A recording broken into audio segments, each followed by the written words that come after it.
Hello everyone, मैं मिथुन सिंह स्वागत करता हूं आप सभी का।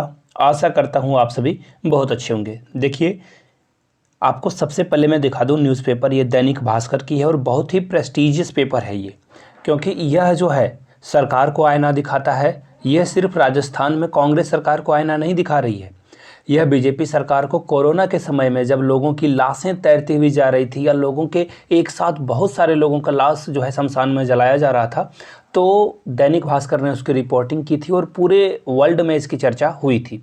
तो यहाँ पे रीट को लेकर एक न्यूज़ छपी है, तो हम लोग उसके बारे में पढ़ेंगे। उससे पहले आप लोगों से रिक्वेस्ट है, अगर आप नए हो तो please do subscribe this channel and press the bell icon for the latest update. यहाँ पे देखिए, आपके सामने कुछ चीज़ें दिखेगी। रीट पेपर बिश्नोई गैंग से 40 लाख में खरीदा और 12-12 लाख रुपए लेकर 18 अभ्यर्थियों को बांटा। देखिए, इसका जो मास्टरमाइंड था वो पृथ्वीराज था। उसने क्या किया, कबूल कर लिया है और बताया है क्या क्या बातें हैं, पूरी न्यूज़पेपर में दी गई है। मैं आपके सामने पढ़ के रख देता हूँ, देखिए। और अगर आपने यह न्यूज़ पढ़ लिया है तो आप अपना समय बर्बाद ना करें, आपको देखने की कोई ज़रूरत नहीं है। देखिए, रीट पेपर लीक में बत्ती लाल की गिरफ्तारी के बाद परतें जो है खुलने शुरू हो चुकी है, उधड़नी यानी कि खुलने शुरू हो चुकी है। पेपर लीक के तार अब जालौर बाड़मेर की बिश्नोई गैंग से जुड़ गए हैं। बत्ती लाल से करीब 4 घंटे चली पूछताछ के बाद पुलिस ने पंचायत समिति अलीगढ़ टोंक में JEN पृथ्वीराज मीना और उसके 2 सहयोगियों को क्या किया है, गिरफ्तार कर लिया है। और उसने कबूला है कि उसने 40 लाख में पेपर खरीदा था और इसने देखो क्या किया, इसने जो है अलग अलग लोगों को पेपर देना शुरू किया। कितने लोगों को पेपर देना शुरू किया, यहाँ से आप देख सकते हो।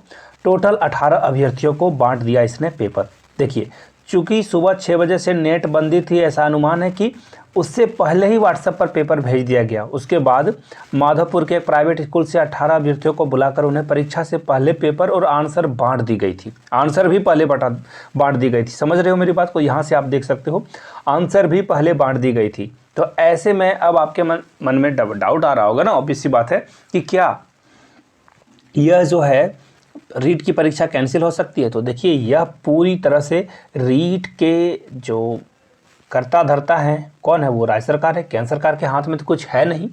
तो यहाँ पे अगर अशोक गहलोत चाहें तो एक CBI इंक्वायरी करा सकते हैं या फिर इसको कॉल ऑफ कर सकते हैं। कॉल ऑफ का मतलब होता है इस नियुक्ति को बंद करा सकते हैं, क्योंकि अगर देखो सीधी सीधी बात है, 31,000 सीट में अगर 10-15 सीट बिक भी जाए तो कोई फ़र्क नहीं पड़ता है। ऐसा सोचने वालों के लिए मुझे तरस आता है, क्योंकि अगर इन 18 में से इसी तरह से कहीं और भी अगर हुआ हो कुछ, अगर एक अभ्यर्थी भी अगर कुछ नंबरों से कम में उनका जॉब सिलेक्शन नहीं हो पाता है, तो उसका दुख दर्द कौन समझेगा। जिसने पूरी पढ़ाई करी, पूरी मेहनत करी और उसका सिलेक्शन नहीं होगा तो वो सुसाइड नहीं कर लेगा।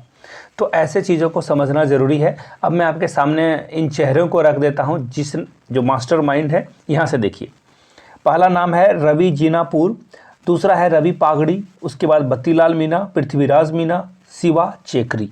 इन लोगों ने क्या किया, पेपर को आउट किया है। और यहाँ से देखिए, अब तक 19 लोगों को गिरफ्तार कर लिया गया है और पेपर वाले अभ्यर्थी और परिजन फरार हैं। जिनको पेपर मिला है वो गायब हो चुके हैं।